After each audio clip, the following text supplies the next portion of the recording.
19. La comprensión divina.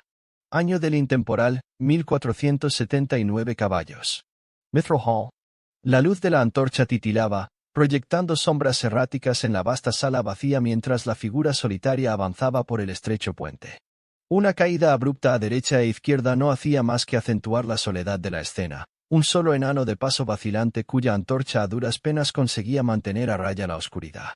Su paso se hizo aún más lento al acercarse a la plataforma central del grandioso puente que atravesaba el abismo conocido como la Garganta de Garum. Sus pasos resonaban, botas duras sobre la piedra. La inestabilidad de la antorcha era señal de que estaba temblando. Hizo una pausa al llegar al borde frontal de la plataforma circular. Al otro lado, en la oscuridad, oyó el sonido del agua, las cascadas de Bruene, que marcaban el tramo final hacia la puerta oriental de Mithril Hall. Para Bruene, el regreso no era ni siquiera agridulce, era solo amargo. Había recorrido este camino con la caravana hacía apenas 10 días, pero no se había detenido siquiera a mirar el estrado situado en el lado norte de la plataforma ceremonial. En el poco tiempo que llevaba en Mithril Hall no había vuelto a hacer este camino hacia el este, había pasado sus días en la gran ciudad subterránea y ni siquiera se había aventurado a ir hasta la puerta occidental ni al Valle del Guardián que quedaba al otro lado y que se suponía era el escenario de su mayor victoria. Ahora el Valle del Guardián estaba muy vigilado, con puestos fortificados y máquinas de guerra rodeando los picos más altos. Protegido contra los Orcos, le habían dicho a Bruene, es decir a Reginald Rounciel de la ciudadela Felbar, porque las molestas criaturas se venían mostrando muy activas últimamente. Otra vez. Qué extraño le había resultado a Bruene oír las discusiones sobre sí mismo, el cuestionamiento de su propio criterio como rey hacía ya 100 años, cuando había firmado la paz con el rey Oboud Muchas Flechas. Argumentaciones cruzadas que a Bruene le sonaban muy parecidas a los debates que había oído y en los había participado en los días del tratado. No se había resuelto nada. Ahora estas tierras disfrutaban de una paz relativa, pero a muchos de los enanos del Mithril Hall actual aquello les parecía más la actitud agazapada del tigre antes del ataque mortal que una alianza, una colaboración o tan siquiera una tolerancia auténtica y duradera entre Mithril Hall y los Orcos. Peor aún, se decía en voz baja, porque ahora los Orcos habían hecho incursiones en los reinos de los alrededores de sus propias tierras y conocían las fortificaciones y, tal vez, la forma de utilizarlas a su favor. La mirada de Bruene se detuvo sobre el estrado, sobre el pergamino desplegado encima y sujeto por una pieza de cristal traslúcido. Tragó saliva y alzó la vista poco a poco. Vio la firma, su firma, y la tosca marca del rey Obould. «¿Mackenzie hasta mal, elfo?» preguntó para sus adentros, como si estuviera hablando con Drist, que le había aconsejado con ocasión de esta importantísima decisión, que en realidad le había insistido decididamente que firmara el tratado. «Ah, no puedo saberlo, susurró Bruene. ¿Qué es lo que hay que saber?» preguntó una voz a sus espaldas, sobresaltándolo, más aún porque no la acompañaba la luz de ninguna antorcha. Al volverse vio a Dan el Mellado, que obviamente lo había seguido hasta aquí, secreta y sigilosamente. «Si este documento tendrá vigencia en estos tiempos», respondió Bruene. «Va, ese tratado», dijo el viejo guerrero. «Recuerdo cuando se firmó. Nunca me gustó demasiado». ¿Entonces el rey Bruene estaba equivocado? «Cuidado con lo que dices, chico», lo reprendió Dan. «No se te ocurra hablar mal de un rey cuando te encuentras en su residencia». «Fue hace mucho tiempo», replicó Bruene. Dan el Mellado se puso a su lado y apoyó la mano en el montaje de cristal, pasando los dedos con suavidad por las firmas de Bruene y Obould. «Ya lo creo, pero puedes estar seguro de que yo me acuerdo, y también el rey Emerus Barcron, no lo dudes, especialmente ahora que estos nuevos Orcos se están poniendo guerreros otra vez por toda la marca argentea. ¿Crees que el rey Bruene cometió un error al firmar el tratado?» Dan el Mellado se tomó un instante antes de contestar, limitándose a contemplar el pergamino. Finalmente se encogió de hombros. «¿Quién sabe? Yo mismo me opuse, sin duda. Se lo dije personalmente al rey Emerus, aunque por entonces yo no era más que un joven combatiente que no había alcanzado el menor renombre. El rey Emerus estuvo presente cuando se firmó», dijo Bruene, y recordó perfectamente la mirada que le había dirigido Emerus al acercarse para añadir su firma, una expresión más de resignación que de antipatía. «Es cierto», dijo Dan. «No fue su elección, pues creerlo. Hubiera preferido la guerra. La mayoría de los enanos la habrían preferido. Pero no el rey Bruene», dijo en un tono que podría haberse interpretado como acusador para estudiar la expresión del otro. El viejo veterano se limitó a encogerse de hombros y no manifestó su acuerdo. Ay, el rey Bruene no encontró ningún apoyo para una guerra. Ni de Luna Plateada, ni de Sundabar. Hizo una pausa y respiró hondo, y Bruene sabía lo que venía a continuación. Ni siquiera de Felbar. ¿El rey Emerus no se puso del lado de Mithril Hall? Preguntó Bruenor fingiendo sorpresa. Otro encogimiento de hombros del Dan. Sin Sundabar y sin Luna Plateada no habríamos conseguido nada contra los miles de orcos, dijo. Decenas de miles. Decenas de miles. O sea que no culpas a Bruene. Dan el Mellado hizo otra pausa y se quedó mirando largamente el tratado. Si guardo algún rencor, chico, que sepas que es a los reinos humanos de la Marca Argentea y a los elfos de Luna Plateada y del Bosque de la Luna. Podríamos haber puesto sobre el terreno un ejército capaz de hacer temblar al mundo entero. Podríamos haber hecho volver al maldito Obould a su agujero para que no volviera a salir nunca más. He oído hablar de lo que hay ahora, dijo Bruene. Tal vez hagamos exactamente eso de aquí en poco. El encogimiento de hombros de Dan, dubitativo y casi resignado, sorprendió a Bruene. El rey enano abrió mucho los ojos. ¿O sea que has perdido el gusto por el combate, perro viejo? Si vuelves a decir eso te tiro de cabeza al abismo, pues creerme, respondió Dan el Mellado. Entonces, ¿qué? Seguro que has oído los rumores sobre los movimientos de los orcos igual que yo. Sabes que están hostigando para provocar una batalla. Dan miró en derredor, como para asegurarse de que estaban realmente solos. El rey Connerad, dijo meneando la cabeza. Un buen enano, sin duda, e hijo de un héroe, el rey Banach, dijo Bruene. Sí, pero le falta estatura, explicó Dan. No es su culpa, pero es así. Cuando Bruene hablaba, en la Marca Argentea todos lo escuchaban. Había mostrado su valía en el campo de batalla, ya lo creo, más de lo que cualquiera pudiera imaginar. Ni siquiera el rey Emerus podría haber ocupado un pedestal más alto que el suyo. El rey Connerad es un buen enano, como dices, y su pueblo lo quiere, sin duda, pero no es el rey Bruene. No hay ningún rey Bruene en ninguna parte y si la Marca no se une en un frente único, las legiones de muchas flechas nos arrasarán. Bruene se sintió orgulloso y abrumado al mismo tiempo. El fugaz momento de orgullo le dio nuevos ánimos, pero solo brevemente, hasta que sintió el peso del mundo sobre sus jóvenes y fuertes hombros. No sabía qué decir, pero sabía lo que quería decir.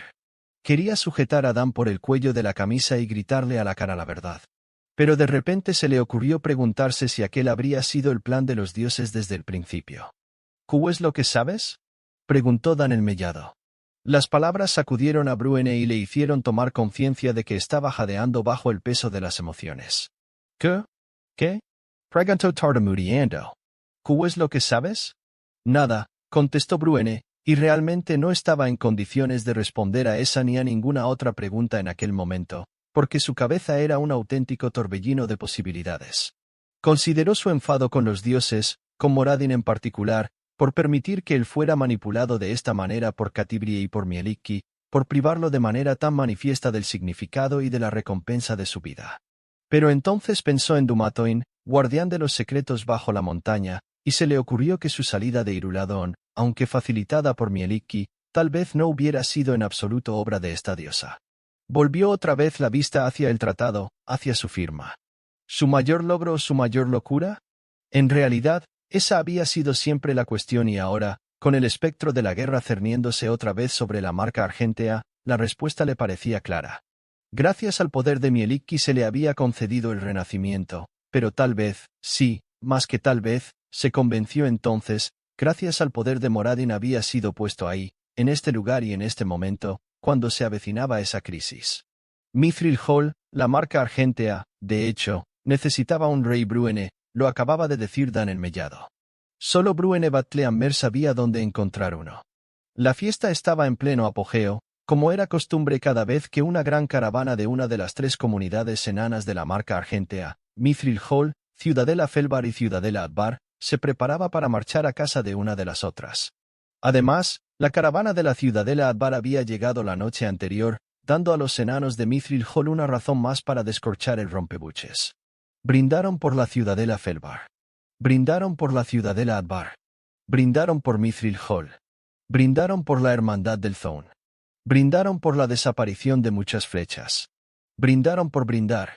Observar la alegría desde la multitud resultó una experiencia extraña para Bruene, tan acostumbrado a verla desde el estrado y a ser él quien proponía los brindis. No pudo evitar sonreír al recordar las muchas veces que lo había hecho con Drist y Catibrie, con Regis y Namfudle, y, por supuesto, con Tibledorf Pent a su lado, que llenaba su espumante jarra y lo palmeaba en la espalda con una ruda ovación cada vez que proponía un brindis.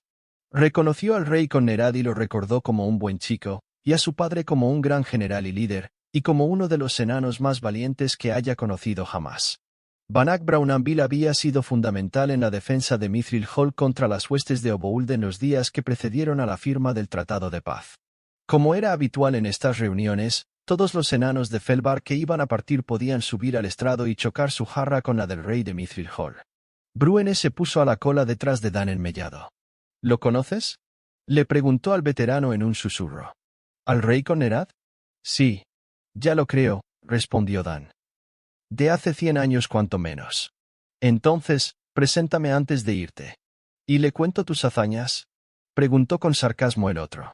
No estaría mal, respondió Bruene sin pudor y sin vacilación mientras levantaba la medalla de oro que llevaba al cuello.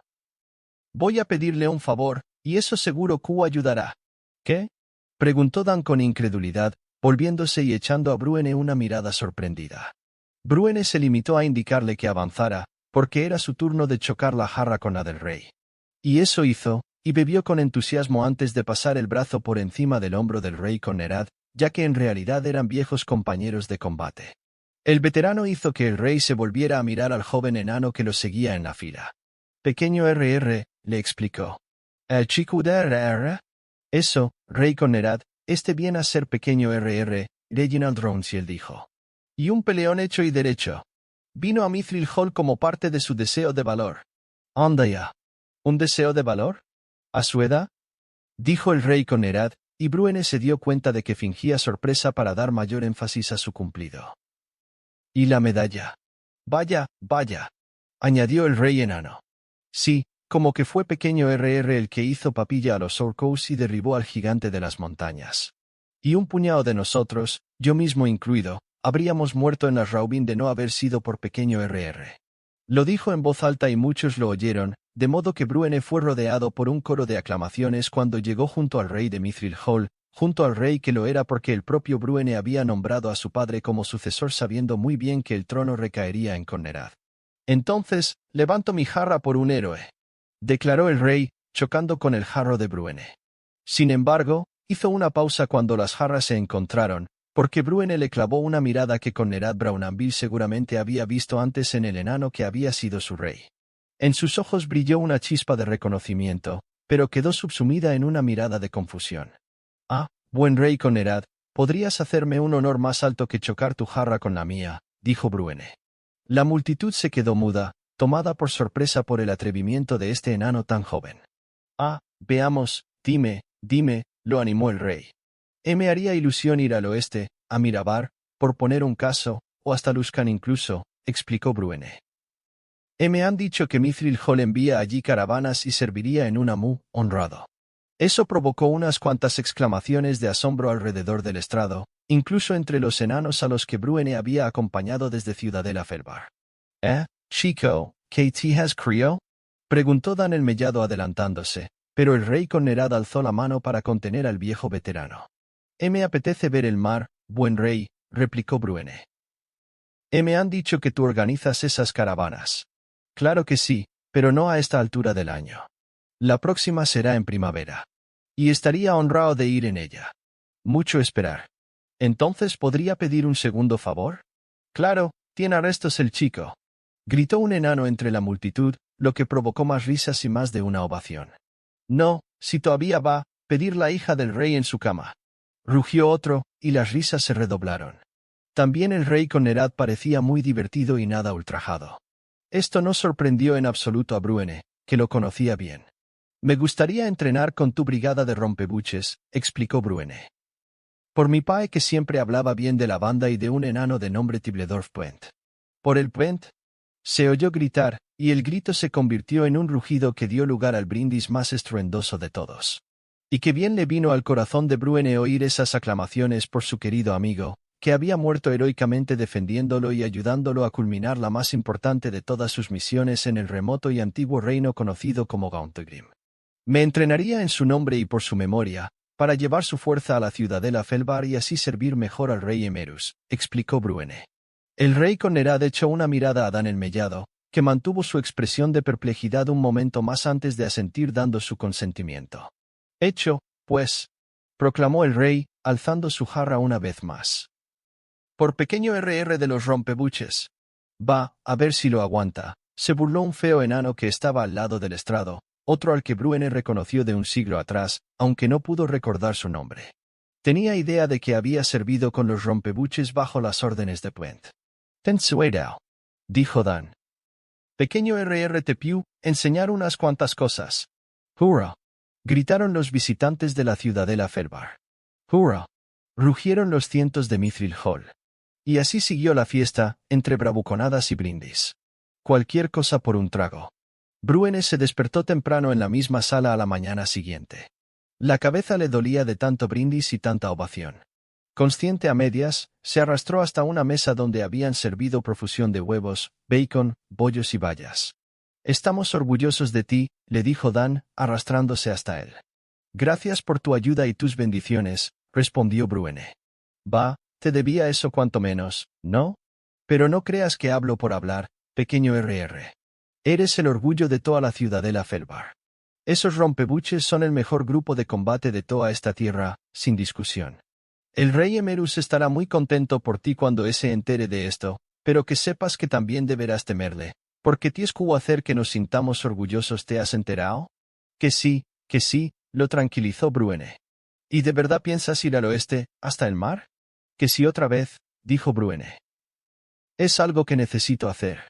Entonces estarás fuera de Felbar 2 años o más, dijo Dan.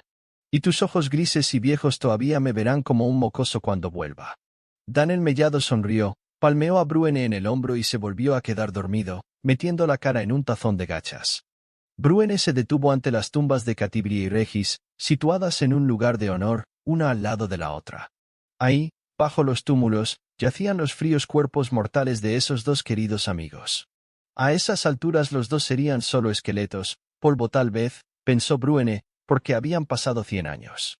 Él siempre había creído que el alma no se acababa con el cuerpo, que despojarse de la forma mortal no sería el final de la existencia, pero comprobarlo ahora con tanta claridad no dejaba de ser chocante.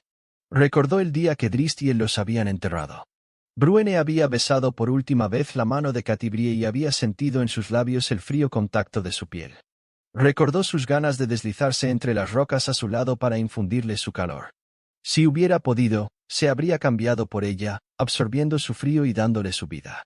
Había sido el peor día de la vida de Bruene, el día en que se había roto su corazón. Ahora allí, de pie, volvieron a brotar las lágrimas de sus ojos grises, a pesar de que sabía que Catibria y Regis estaban vivos, que habían vuelto a la vida en cuerpos semejantes en estatura y en salud. La Catibria que había visto en Iruladón era la que él había conocido como su hija, en toda su juventud y plenitud de fuerzas. Allí cerca estaba su propia tumba, una de las dos, aunque esa nunca había sido habitada.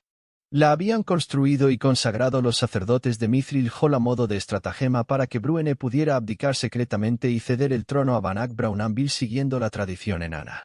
Bruene se acercó a la recargada tumba y se quedó mirándola, pero se encontró extrañamente vacío de emoción.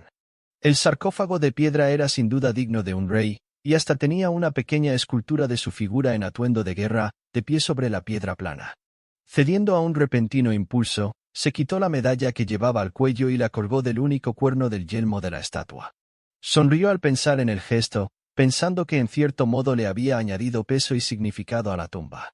Se quedó observando el movimiento oscilante de la medalla de oro hasta que se asentó, y le pareció apropiado, porque en este momento el pasado y el presente se habían unido en un objetivo común. Con un último saludo a lo que había sido, el enano que volvía a ser joven siguió recorriendo las catacumbas hasta llegar por fin a la más grandiosa de todas las tumbas, la de Gandaluk Batleamer. Allí Bruene se dio cuenta de que se encontraba ante un alma gemela, porque también Gandaluk había vuelto de la muerte, de la prisión en la que lo tenía encerrado la madre matrona Baenre, para convertirse una vez más en el rey de Mithril Hall, en un momento y un lugar muy distantes de su existencia anterior. Ah, ahora veo lo que has pasado, mi viejo rey, susurró Bruene en la oscuridad. ¿Cómo te las habrás visto?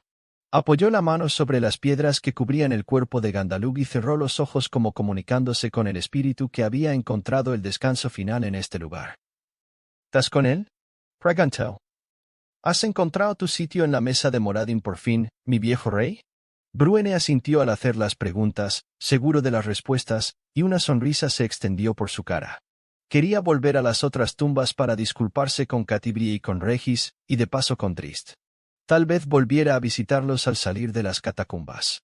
Porque ya no tenía intención de ir al Valle del Viento Helado, lo supo en ese momento, y aceptó el hecho de haber faltado a su compromiso con Mielikki y sus amigos. Él era Bruene Batleamer, el octavo, el 10º, y pronto el 13º rey de Mithril Hall, enviado de vuelta por Moradin para acabar la tarea que había iniciado. Iría hacia el oeste para recuperar sus galas y su importancia, para volver a ser reconocido como el rey Bruene. Después regresaría para unir la marca argentea. Decidió que ese era el regalo que le había hecho Moradin, y su responsabilidad era para con ese dios.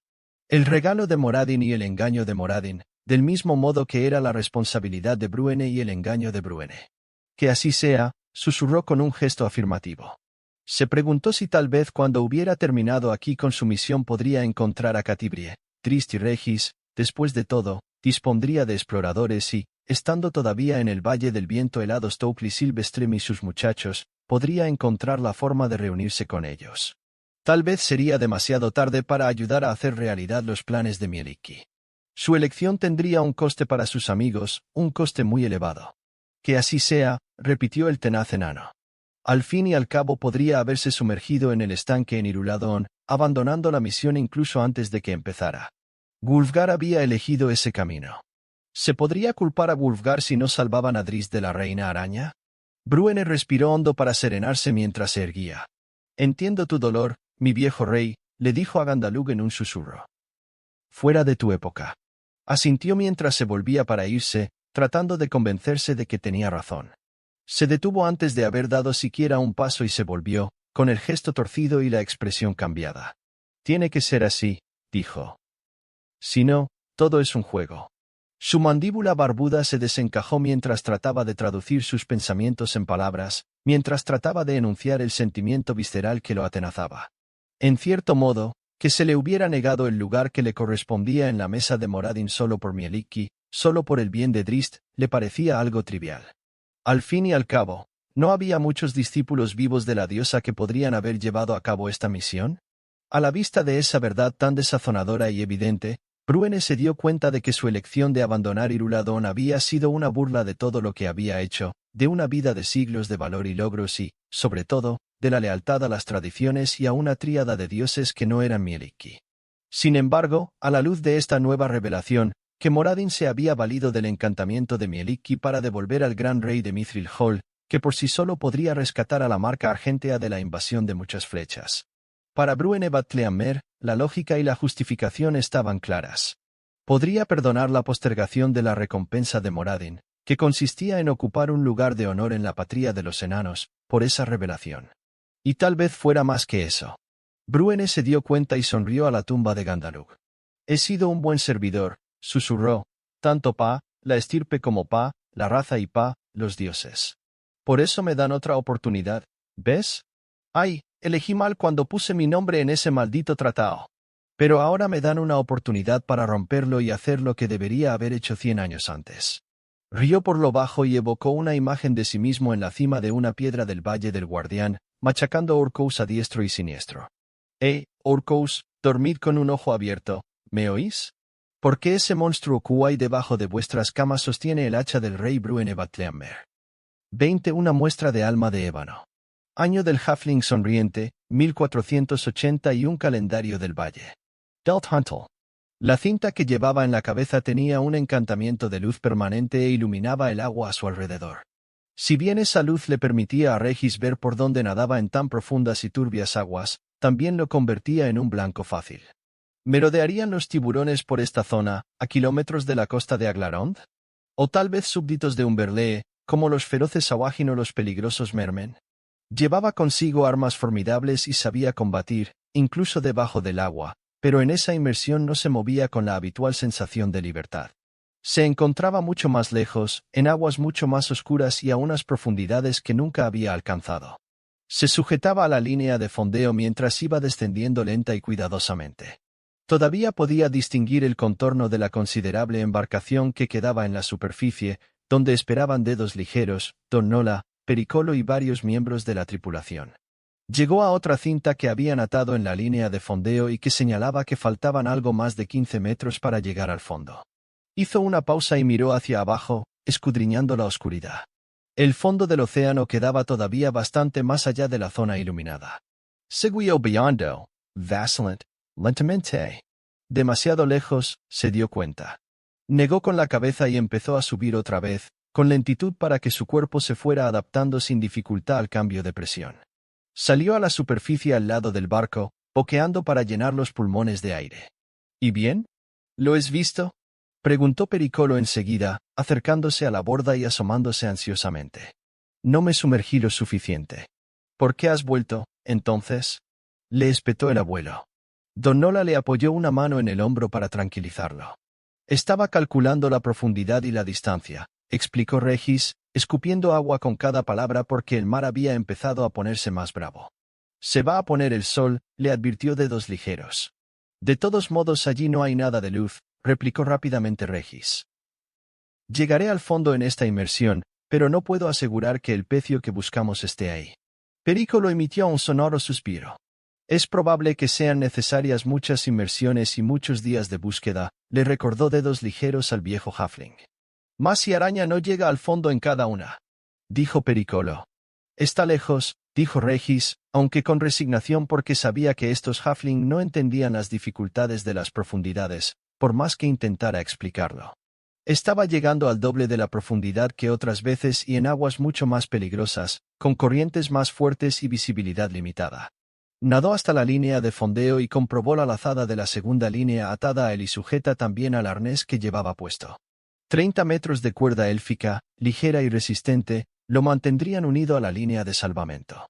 Una vez que llegara al fondo, buscaría en un radio de esa extensión, no más, a menos que se atreviera a soltarse de la atadura en esas aguas tan peligrosas.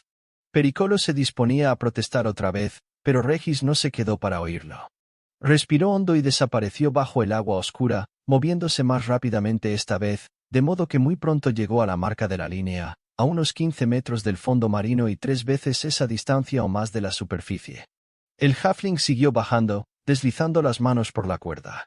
Sentía la presión en los oídos, pero también sentía que su cuerpo se adaptaba rápidamente. Era el don de la herencia genasi, el don de una gran capacidad pulmonar y de un organismo más maleable a las presiones de las profundidades. Detectó el ancla sujeta contra un saliente rocoso.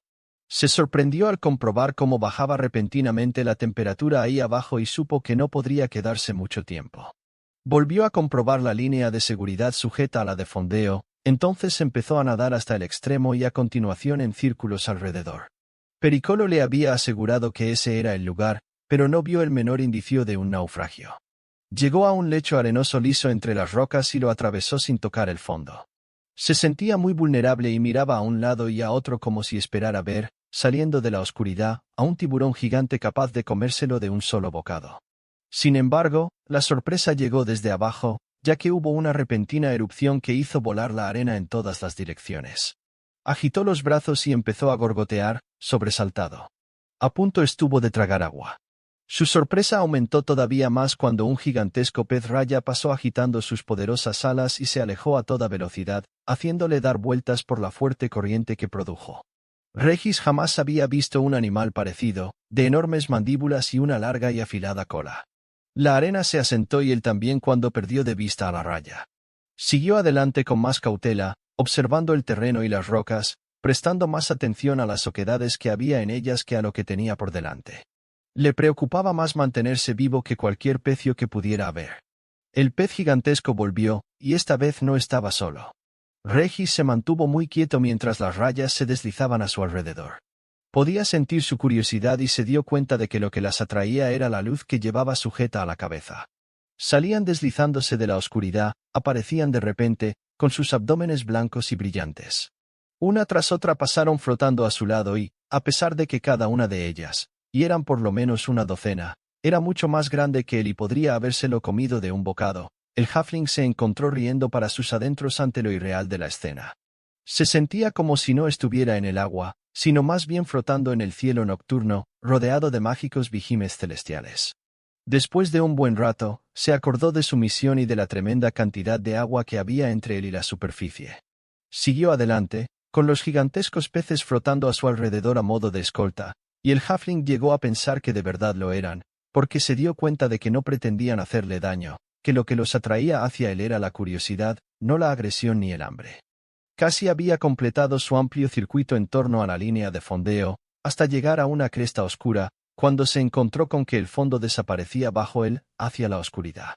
Lo peor era que la corriente en esta garganta resultaba bastante fuerte, por lo que Regis se sujetó a las rocas de la cresta y pensó en volver atrás en lugar de seguir adelante.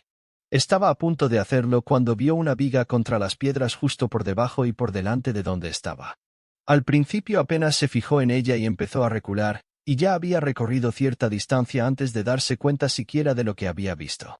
Amastil. Regis volvió a toda prisa hacia la cresta y bajó más, hacia la viga. Sí, era un mástil, apoyado contra la piedra.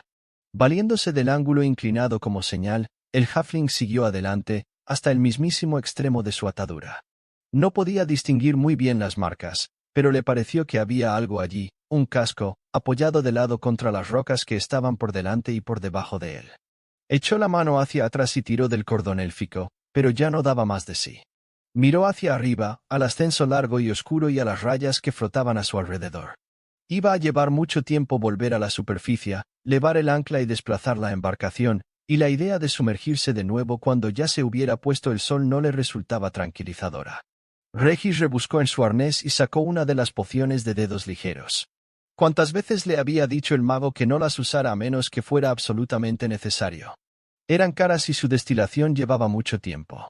Pero Regis no estaba dispuesto a volver a la superficie y sumergirse otra vez. Se llevó la ampolla a la boca y quitó el tapón con los dientes. El líquido frío le permitiría respirar bajo el agua. Se desenganchó de la línea que lo sujetaba y empezó a bajar, agarrándose a las rocas con la misma seguridad que si estuviera bajando por la ladera de una montaña. La corriente tiraba de él y si lo atrapaba se temía que lo arrastraría muy lejos, y probablemente moriría ahogado. Pero entonces vio el casco, golpeado y roto, partido por su parte central. No podía estar seguro de que fuera el barco que venía buscando, porque el mar de las estrellas fugaces estaba lleno de naufragios y no obstante, estaba seguro. Lo atraía como el canto de una sirena, aunque, preso de la arrebatadora y mágica melodía, Regis solo creía que era su propia curiosidad lo que lo acuciaba. Se acercó arrastrándose, pero no tenía ningún acceso directo al casco partido, de modo que se afirmó contra la roca, tomó impulso y nadó furiosamente. La corriente se apoderó de él y lo arrastró más allá del pecio. En el último momento, el halfling extendió la mano, se aferró a la barandilla y se sujetó con todas sus fuerzas, pues su vida dependía de ello. Por fin se impulsó y subió a bordo, arrastrándose como una araña por el lateral del casco hacia la gran hendidura. Se asomó al interior, iluminando con su luz una escena donde había reinado la oscuridad durante muchas décadas. Había peces por todas partes y entre el parpadeo de sus escamas Regis entrevió unos cajones tirados por la bodega, algunos rotos, pero otros intactos, y sobre todo uno de ellos atrajo su atención porque lanzaba destellos de plata bajo la luz de la cinta que rodeaba su cabeza. Se introdujo en el casco y, liberado de la presión de la corriente, se puso a rebuscar.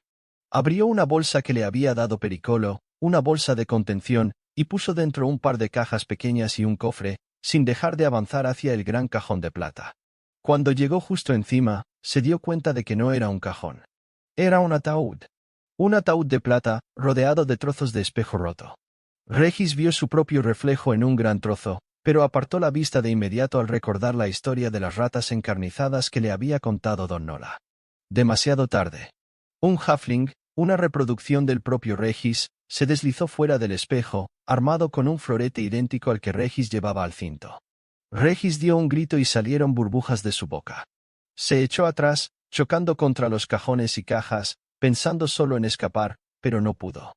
La imagen mágica estaba demasiado cerca y demasiado empeñada en destruirlo. Vio la punta del florete que buscaba su cara. Lleva demasiado tiempo allá abajo. Don Nola se asomó a la borda tratando de escrutar las oscuras aguas. Tranquila, muchacha, intervino Didos Ligeros. Tu amiguito tiene pociones por si las necesita. Ha estado sumergido más tiempo otras veces solo para pescar ostras. Don Nola no respondió. Solo sacudió la cabeza. Sabía que Dedos Ligeros estaba forzando la verdad porque Araña jamás había estado sumergido tanto tiempo, de eso estaba segura. ¿Podrías proporcionarnos una imagen mágica? Preguntó Perícoro, evidentemente tan nervioso como su nieta. Dedos Ligeros asintió y rebuscó dentro de su túnica, sacando tubos con pergaminos, uno tras otro, hasta dar con el indicado. Sacó los textos, carraspeó e inició el encantamiento. Instantes después, un ojo, enorme y bulboso, solo una pupila tan grande como la cabeza del halfling, apareció en el aire junto a él, flotando como si estuviera en el agua. Dedos Ligeros hizo un encantamiento sobre el ojo, dándole luz, y luego lo lanzó al mar y lo dirigió a las profundidades siguiendo la línea de fondeo. No tardó mucho en llegar al fondo. Veo su sujeción, anunció el mago, porque solo él podía ver la escena a través de su ojo de mago. Araña está en el fondo, por ese lado. Señaló hacia el noreste, hacia la costa, aunque las colinas de Aglaronde estaban muy lejos para verlas. Al mismo tiempo, el ojo de mago seguía recorriendo la sujeción. Dedos Ligeros advirtió que la cuerda estaba floja, pero por el momento se guardó la información. Se ha soltado de la sujeción, anunció por fin. Don Nola y Pericolo ahogaron un grito y algunos de los miembros de la tripulación empezaron a murmurar en tono ominoso. Un barranco, el agua se hace más profunda. Entonces sigue la dirección que marca la sujeción, exigió Pericolo, pero eso era lo que estaba haciendo Dedos Ligeros. El diamante de Tepul, dijo el mago con voz entrecortada. Y la luz de araña en su interior. Regis retrocedió en un remolino de burbujas y manoteos, tratando desesperadamente de esquivar el florete. Sintió el picotazo del arma y soltó un aullido, echándose hacia atrás violentamente. Chocó con una pila de cajones cuya madera carcomida se hizo trizas con el impacto dejándolo caer en un cubículo estrecho. Apenas podía moverse y no había posibilidad ni de retroceder más ni de apartarse hacia un lado. El doble de Regis seguía avanzando metódicamente, sin emoción alguna, lanzando estocadas con su florete. El miedo envolvió a Regis como unas alas negras, oscuras, paralizándolo. Jamás llegaría al Valle del Viento Helado. Tanto entrenamiento y preparación habían sido en vano. No volvería a ver a Don Nola. Medio sentado como estaba se las arregló para sacar su florete y alzarlo torpemente en actitud defensiva, pero su adversario, una imagen especular de sí mismo, era tan diestro como él y llevaba las de ganar. En cuanto la espada de Regis le salió al encuentro, la de su doble reprodujo su ángulo, giró en un remolino acuático e hirió a Regis en la mano. Un floreo y un movimiento rápido le arrebataron el arma. Regis trató de repeler el ataque arrojándole trozos de madera y el contenido de los cajones rotos. A duras penas reparaba en aquellos tesoros. Joyas y piedras preciosas resbalaban sobre pilas de monedas. Bandejas de plata y copas de oro bailaban y salían dando tumbos. Regis echó la mano hacia atrás, tratando de encontrar a tientas un camino, pero no tenía espacio. Sus dedos chocaron con la tapa rugosa de un cofre en el momento en que el florete se le echaba encima. Otra vez lanzó un grito y llevado por su instinto, echó adelante el brazo en cuya mano sujetaba la tapa del cofre. El improvisado escudo paró la embestida de su doble. La punta del florete lo atravesó e hirió a Regis en el dedo. Soltó la plancha de madera, pero permaneció delante de él, ensartada firmemente en la hoja de su enemigo. Una imagen de Don Nola cruzó por su mente fugazmente. Si quería volver a verla tenía que hacer algo ya. Bajó la mano apoyándola sobre los restos esparcidos y se volvió a medias, tratando de salir por la fuerza del estrecho cubículo cuando notó algo cilíndrico bajo la mano, una empuñadura, e instintivamente la asió con la mano y la levantó para poder verla. Era una daga de bloqueo con triple hoja. Tenía una cuchilla principal, larga, de plata, de doble filo, flanqueada por otras dos laterales de exquisito diseño que daban la impresión de estar hechas de jade o de algún otro cristal de color verde intenso. Talladas como serpientes, se enroscaban desde el pomo hasta formar una cruz y volvían a curvarse, una hacia adelante y otra hacia atrás de la hoja principal. Después salían otra vez hacia los lados y se curvaban hacia adelante de tal modo que las fauces abiertas de las serpientes talladas abarcaban con facilidad un tercio de la longitud de la hoja principal, tan larga como el antebrazo de un halfling. Como es obvio, Regis no se detuvo a admirar la factura. Desesperado y casi sin tiempo se apoyó contra la plancha de madera ensartada en el estoque y empujó hacia adelante con todas sus fuerzas, lanzando potentes cuchilladas por encima del escudo. Su otro yo reculó, pero el agua no tardó en teñirse de sangre entre los dos combatientes. Regis empujó hacia adelante, llegando a aguas más claras, pero se dio cuenta de que su adversario, hábilmente, se había retirado a un lado. Se volvió, dando brazadas para controlar sus movimientos flotantes, y se lanzó hacia adelante para pararse al ver que el otro había liberado su espada y la plancha de madera salía flotando hacia un lado. Su doble volvió a la ofensiva. Regis utilizó la daga para bloquear el florete y lo enganchó entre la hoja principal y una de las serpientes. Se disponía a iniciar una torsión para trabar el arma de su oponente cuando la sorpresa lo dejó con la boca abierta. Las serpientes de su daga cobraron vida, o al menos se volvieron animadas, y se cerraron sobre el florete, inmovilizándolo. Regis torció la muñeca con fuerza y la daga le ayudó en su movimiento hasta que la hoja del florete se partió en dos. Tiró de la daga hacia atrás y cargó contra su otro yo. Ahora, como sintiendo que iba a asestar el golpe definitivo, las serpientes de su daga se retrajeron y formaron un guardamano. Regis sintió un golpe sordo en el vientre, pero eso no lo frenó. Incansable, su brazo propinaba una puñalada tras otra atravesando sin dificultad carne y hueso. El agua volvió a oscurecerse, pero Regis no se paraba y seguía atacando furiosamente. Una y otra vez, movido por el terror, temiendo parar, Regis clavaba el acero. Y de repente, como una ilusión, su doble desapareció, se plegó sobre sí hasta que se convirtió en nada, llevándose incluso la sangre del agua consigo. Desaparecido, todo él, sin dejar vestigio alguno, ni siquiera la punta rota de su florete, como si nunca hubiera existido, salvo que a Regis le seguía sangrando la mano. Se miró la herida, pero se encontró contemplando la daga modificada. Recordó su forma previa, con las 3 hojas, y como respondiendo a su evocación, las serpientes se soltaron de su mano y volvieron a su forma original. Y así se endurecieron, transformándose otra vez en hojas laterales inanimadas. Intrigado, el halfling siguió contemplando el arma y otra vez cambió la imagen mental de ella, pensando que prefería la empuñadura más firme y reforzada. Las hojas laterales de la daga obedecieron, cobraron vida otra vez y se ajustaron firme pero cómodamente a su mano derecha. Menudo premio había encontrado, pero también sabía que no tenía tiempo para pensar en eso ahora. Tenía que salir de allí. Buscó su florete, pero había quedado en el cubículo que estaba hecho un revoltijo de restos de madera y cajones caídos. Miró hacia el lado donde estaba su bolsa, cerca del ataúd de plata. En lugar de la bolsa cogió la plancha de madera y se acercó con todo cuidado al ataúd, colocando su improvisado escudo encima del cristal encantado. Tenía que salir de allí, lo sabía cuando recogió la bolsa y se la colgó al hombro. Tenía que abrir el ataúd. La idea le pareció descabellada, por puesto, pero se dio cuenta de que no podía desecharla fácilmente. Entendió que no era una idea fugaz mientras trataba de dejarla de lado, pero no tuvo éxito. Se quedó mirando el ataúd. ¿Era ese el lugar donde descansaba el gran liche alma de ébano? Tenía que abrir el ataúd.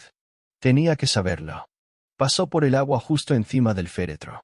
Solo entonces se dio cuenta de lo mucho que se había demorado y echó mano a la segunda ampolla que llevaba en su cinturón, consciente de que el efecto de la primera estaba llegando a su fin. Pero no había acabado de llevarse el vial a los labios cuando reparó en que la tapa del ataúd de plata parecía volverse más delgada, cada vez menos opaca. Sorprendido, distinguió una forma dentro del ataúd. La tapa se volvió traslúcida. Miró el cadáver, aquella forma descompuesta, hinchada, horrorosa. Le sonreía, con los muertos ojos abiertos. Tendió hacia él un brazo esquelético con jirones de carne agitados por las corrientes de agua. El brazo trataba de alcanzarlo, saliendo de la tumba, como si la tapa del ataúd hubiera desaparecido. Regis dejó caer el vial y escapó buscando como loco la grieta del casco, con la respiración agitada en una confusión de burbujas. Braceó y nadó, y de no haber estado las serpientes de la daga aferradas a su mano, seguramente se le habría caído el arma. Al llegar a aguas abiertas y ser arrastrado por la corriente, se impulsó hacia arriba con todas sus fuerzas. Subía demasiado rápido, pero no le importaba. En ese momento solo le importaba escapar. Allí. Allí. Oh, pobre chico. Gritó Dedos Ligeros dando saltos y señalando hacia el nordeste. Todavía estaba mirando a través de su ojo de mago y había visto a Araña salir del casco, dejando un rastro de sangre, los ojos desorbitados por el terror y los pulmones a punto de estallar a juzgar por su expresión. «¡Levad el ancla!».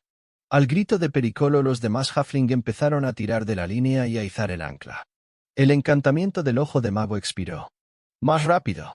Imploraba Dedos Ligeros a la tripulación, mientras se daba palmadas en la frente y maldecía para sus adentros el mal cálculo de su conjuro. «¡Oh, araña!». Pericolo y él se inclinaron sobre la borda con la vista fija en la distancia. El agua se agitó cuando Araña irrumpió a través de ella, jadeando y levantando una columna de espuma antes de volver a hundirse. «¡Más rápido!», exigió Pericolo. «¡Aguanta, muchacho!», gritó.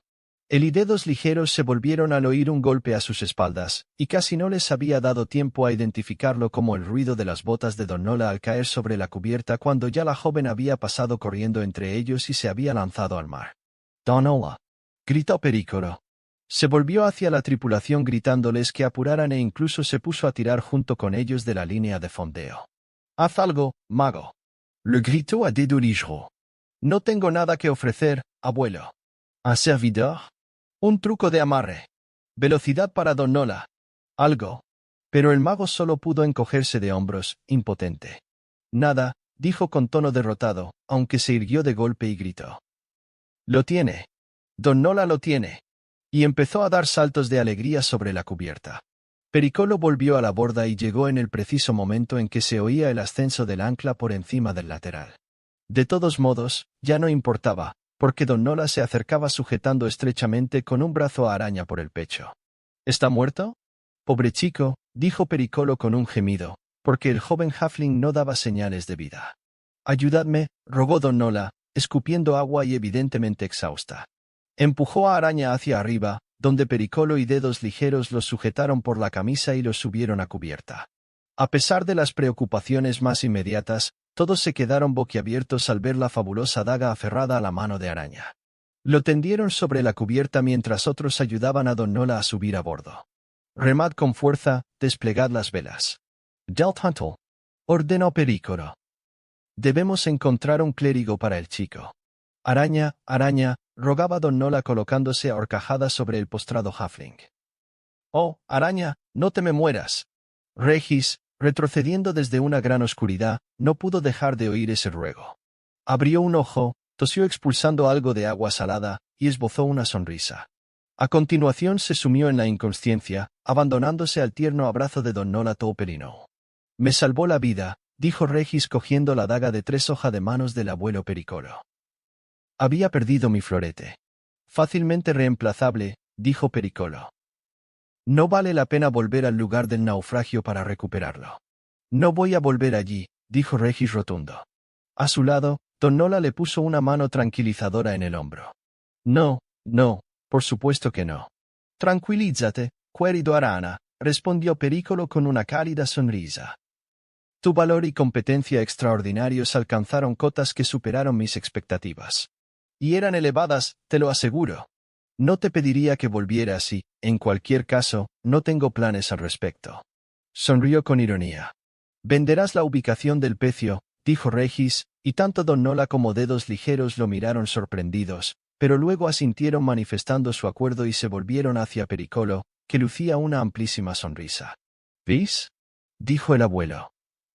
«Mi fe en Araña no era inmerecida». «Bien pensado, hijo mío». «Sí, tenemos nuestros tesoros», señaló con el brazo hacia un lado, hacia una mesa cubierta de joyas y piedras preciosas, de frascos con pociones y fruslerías varias, y probablemente lo mejor que podía encontrarse en el lote. «Tengo toda la prueba que necesito del naufragio para subastar su ubicación, e independientemente de lo que resulte de ello, has consolidado tu fama como la persona que descubrió el lugar donde descansa Alma de Ébano», interrumpió Regis. Pericolo hizo un gesto afirmativo y palmeó a su joven protegido en el otro hombro. «Se te prometió la posibilidad de elegir entre los tesoros, y al menos eso te has ganado». Regis se volvió y echó una mirada a la mesa. «La daga es poderosa», dijo Dedos Ligeros. «Más de lo que tú has descubierto hasta ahora. Sospecho que posee muchos encantamientos y, lo que es mejor, no es dueña de su propia identidad ni tiene orgullo, que suele ser el problema de estas armas de gran poder». Regis Essencio. Él podía dar fe de lo que decía el mago porque recordaba el caso de Cacidea, la tajadora, y lo que le había hecho a Catibri hacía ya más de un siglo. Ella no estaba preparada para entablar un combate mental con la espada, y la maligna arma la había superado. ¿Qué más puede hacer?, preguntó Regis, pero Dedos Ligeros solo respondió con un encogimiento de hombros y meneando la cabeza. Como segunda opción, te sugiero esto, dijo Pericolo presentándole un curioso anillo formado por una banda de hierro que llevaba engastada una gema con forma de prisma. Te resultará de utilidad en muchas de tus tareas. Eso creo. Regis lo cogió y lo acercó a sus ojos. De inmediato le encontró una utilidad, porque girando la piedra triangular de determinada manera y mirando a través de ella se ampliaba el campo de visión inmediato. Otro elemento lleno de magia, dijo Dedos Ligeros. Y muy útil. ¿Qué más puede hacer? Ya lo elegirás cuando lo necesites, le aseguró el mago. Así es como funcionan los anillos mágicos. Regis se puso el anillo y se estremeció cuando una corriente helada de energía lo recorrió. Miró el anillo con cierta preocupación. Hay conjuros capaces de ver el calor y criaturas que ven el mundo de esa manera, explicó Dedos Ligeros, algo que Regis conocía bien, por supuesto, pero que probablemente no sabría araña. Creo que con ese anillo te vuelves invisible a esos encantamientos. No es muy reconfortante, sin embargo, dijo Don Nola, envolviéndose con sus brazos al tiempo que se apartaba de Regis, y todos rompieron a reír. Regis cerró los ojos e hizo una llamada al anillo. El escalofrío pasó y tuvo atisbos de otras posibilidades contenidas en el objeto. Se le ocurrió que al poner en marcha el escalofrío quedaría protegido del calor, incluso del fuego. Y se dio cuenta también de que el prisma precioso tenía más posibilidades. No pudo evitar sonreír. Un banco de niebla ascendió desde las profundidades y se concentró encima del mar de las estrellas fugaces, por encima del diamante de Tepul, en la oscuridad de la noche. Quedó suspendido allí durante un tiempo, deshilachándose con la brisa marina, pero sin disiparse en absoluto. Entonces empezó a desplazarse, pero no llevado por la brisa, sino en sentido contrario, avanzando lentamente hacia el nordeste, hacia la costa de Aglarond y la ciudad de Deltuntle.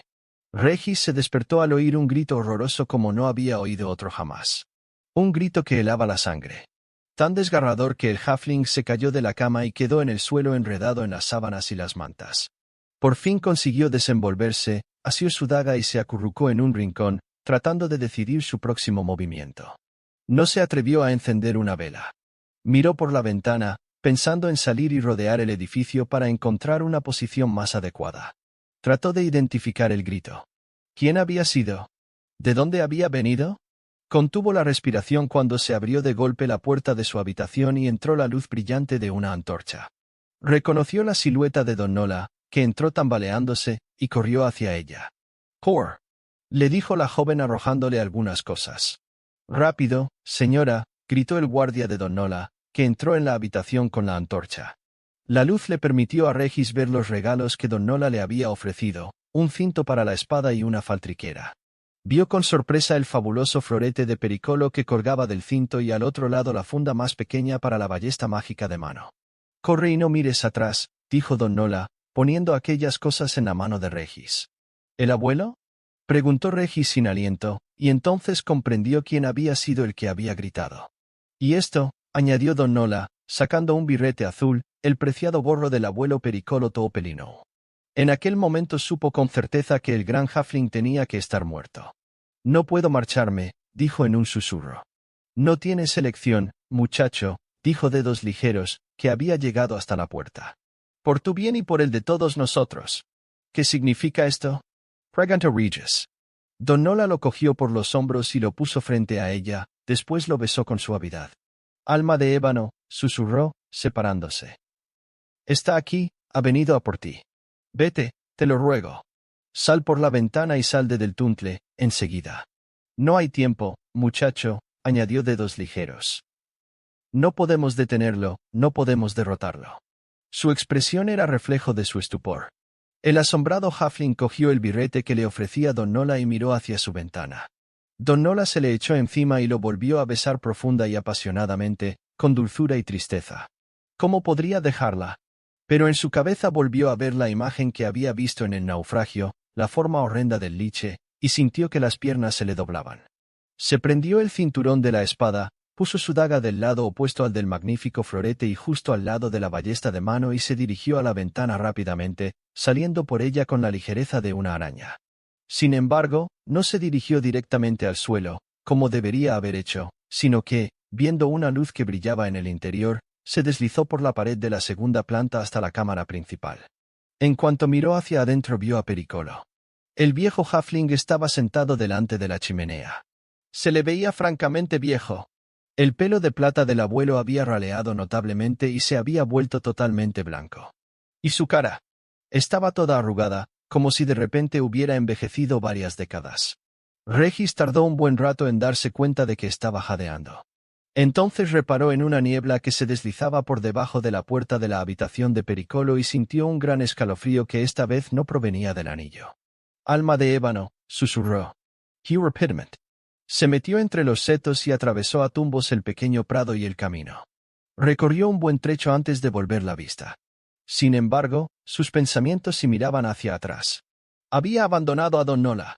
La había dejado en una casa con el liche Alma de ébano. Sintió que se le saltaban las lágrimas. ¿Volvía a ser el mismo Regis de antes? ¿Aquel acompañante que casi siempre era una carga más que un valioso aliado para sus amigos?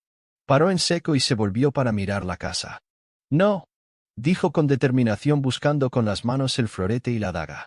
No iba a abandonar a sus amigos, no iba a huir como un cobarde, dejando que se enfrentaran solos a tan temible enemigo. Dio un paso hacia la mansión, pero se detuvo y retrocedió de inmediato, porque vio una niebla que se formaba fuera de la casa de Pericolo, una pequeña acumulación junto a la ventana. Supo enseguida que no era una niebla corriente. Estaba seguro de que venía a por él. «Viene a por ti», susurró, recordando las palabras de Don Nola. Regis se dio la vuelta y salió corriendo. Esa misma tarde, Araña estaba sentado a solas detrás del camarote del capitán, en la cubierta de un velero. Ya había perdido de vista la costa de Aglarond. Llevaba puesto el sombrero de Pericolo, aunque había invocado sus cualidades mágicas para cambiar su aspecto por el de una simple boina de tela negra. Ese sombrero también había modificado su aspecto haciéndolo parecer mucho mayor y con una cabellera rubia y rizada en lugar de castaña. Incluso había añadido un fino bigote y una pequeña perilla para conseguir mayor efecto. Y su florete, esa arma fabulosa y fácilmente reconocible, se parecía ahora mucho más al que Regis llevaba consigo cuando se topó con los restos del liche. Había escondido debidamente la ballesta de mano, porque era demasiado llamativa y su sola factura hablaba tan a las claras del tesoro de un rey que resultaba difícil disfrazarla. No obstante, la daga de 3 hojas cabía perfectamente en la funda destinada a la ballesta y él era diestro en la técnica de combate a 2 manos. Miró a su alrededor para asegurarse de que estaba solo y entonces se centró en la faltriquera que colgaba de su cinto. La conocía bien, y conocía también las palabras clave para activarla, en realidad era lo que acababa de hacer para guardar dentro la ballesta. Cualquiera que desconociese las palabras mágicas la habría tomado por una faltriquera normal con unas cuantas monedas dentro, pero en cuanto Regis susurró, por el amor de las perlas rosadas, introdujo la mano mucho más adentro, hasta el codo, y sin la sensación de haber tocado fondo ni mucho menos. Aunque exteriormente el contenedor mágico seguía teniendo el aspecto de una pequeña faltriquera en la que apenas se podían meter los dedos. Regis pensó en monedas y sintió un montón de oro bajo la mano. Despejó su mente y dejó que la faltriquera le hablara directamente a él, comunicándole cuál era su contenido. En su mayor parte era ropa, algunas prendas para el embarrado camino, también vestimenta adecuada para asistir a las grandes fiestas de los señores de aguas profundas. Hubo algo que llamó especialmente su atención y que sacó de la mágica faltriquera. Era la armadura de guerra de Pericolo, una camisa blanca revestida de mithril. Volvió a mirar en derredor y se la puso rápidamente, vistiendo por encima su abrigo, después volvió a meter la mano en la bolsa de contención y encontró inmediatamente otra prenda, algo conocido como chaleco de ladrón. Sonrió y la dejó de lado, por ahora. Tenía abundancia de dinero y de joyas, suficiente para pagarse la permanencia a bordo durante años, pensó. Don Nola lo había pensado todo muy bien antes de ir en su busca aquella noche oscura. Se imaginó un libro y lo extrajo de la bolsa, y en cuanto le echó una mirada al contenido volvió a meter ávidamente la mano en el contenedor mágico. «Vaya», susurró ahogando un grito de deleite y sorpresa al notar la presencia de un elemento, o juego de elementos, un laboratorio de alquimia portátil que complementaba el libro de recetas que acababa de sacar. Estaba bien entrenado y, desde entonces, bien equipado. Podía mirar al futuro con esperanza. Este barco iba rumbo a las tierras de la Piedra de Sangre, a la ciudad de Procampur, aunque Regis sabía que esa era solo una escala, porque ahí apenas comenzaba el camino que había emprendido al salir de Del Tuntle. Tenía pensado tomar el primer barco que saliera de Procampur con rumbo a las tierras de los valles, en la orilla occidental del Mar de las Estrellas Fugaces. Era hora de que Regis, con sus 18 años, pusiera los ojos en el remoto oeste. No podía dejar de pensar en Don Nola, ni en Eiberbreen.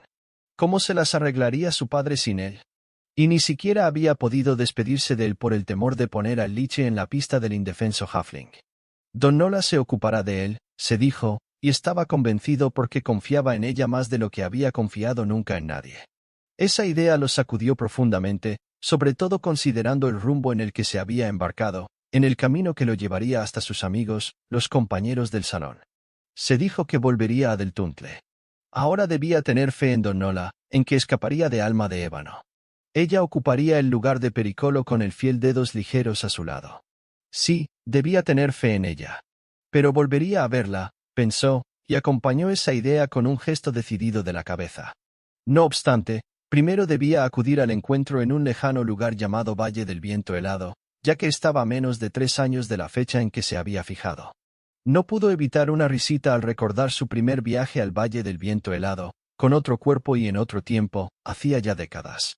También entonces se había visto viviendo una vida de lujo, bien alimentado, bien alojado, establecido y satisfecho en la remota ciudad de Calimport. También en aquella ocasión había tenido que salir corriendo, víctima de una mortal persecución. La sonrisa se le borró al pensar en la última imagen del abuelo Pericolo, sentado en su butaca y convertido de golpe en un cadáver marchito. Por sus mejillas angelicales corrían las lágrimas y nada deseaba tanto como darle su merecido al Liche asesino. No obstante, al recordar la atroz imagen de Alma de Ébano se quedó sin respiración. Sorprendido se encontró deseando que fuera otra vez un cazador tan corriente como Artemis Entreri el que le seguía la pista.